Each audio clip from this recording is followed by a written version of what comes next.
SD Prep Track. We are here with Coach Dave Edwards from Pacific Ridge. Coach Edwards, do you want to tell us how this past track season has gone for you and your team? We had, for a small school, we had 48 kids in our track team and about 50-50 girls and boys. We had a great season. We qualified quite a few to CIF and had one girl was third in Division II 100-meter hurdles. And we had quite a few others make prelims and had their PRs. So it went quite well. Awesome. And as you see such a strong individual on your team, such as Kimberly Chung, what plans do you have coming into cross country this fall? Well, basically, it's a 4-year program. Most coaches like to see them progress over 4 years. And so this year, she was 19th last year in state in D5 off of very little summer running. So the plan this year was to have consistent running all summer this year, and that will bring her into a higher point at the beginning of the season. So, it's a long summer, but she's putting in 35, 40 miles a week this summer, which is quite a bit more than she left, but building off the base that she did in track. Okay, and coming from Coastal Conference, smaller Division 5 schools, how has that competition helped you guys, pushed you guys? What opinions do you have on that in advancement, in preparation for CIF? Well, the Coastal League is surprisingly very competitive, not only in track but cross country. We've had teams in the top 3 in state, Division 5, for quite a few years. Parker, La Jolla Country Days have done very well, and we were 10th a few years ago too. So I think the competition is not as deep as some other schools across the board, but for D5, state-wise, we're doing pretty well. And there's always quality individuals at the lead pack. And we have one of the best runners, D5 in California, coming back, and Lexi Watkins of La Jolla Country Day, and also Kimberly Chung.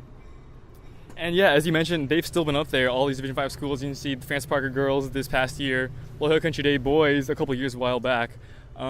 But for the most part, the schools in your league, you'll be seeing these schools, Francis Parker, Bishops, Country Day. You see the same schools even throughout league clusters, up to league finals, up to state, all the way up to the state meets. So how is that, seeing all these teams, being familiar with these teams every single week for the whole season?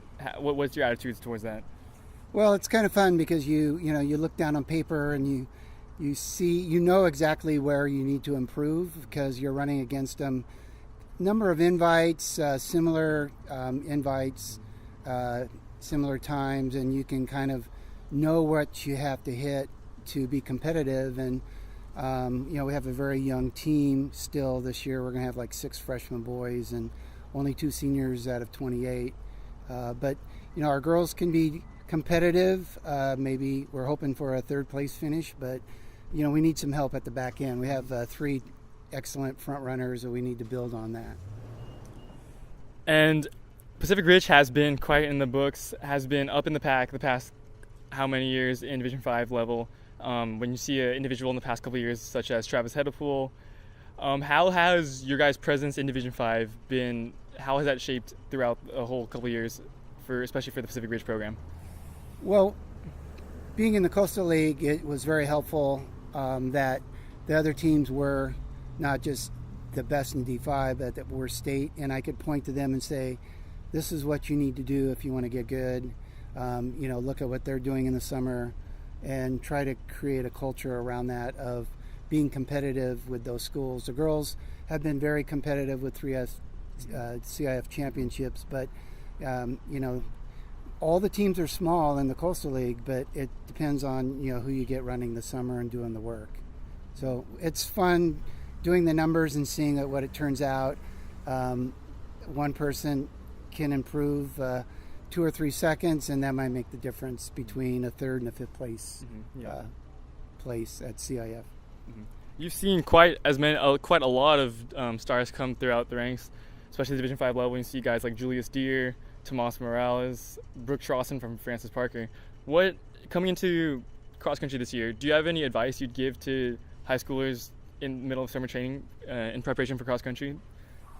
Well, I mean, the saying is always that cross country is a summer sport played out in fall. Yeah.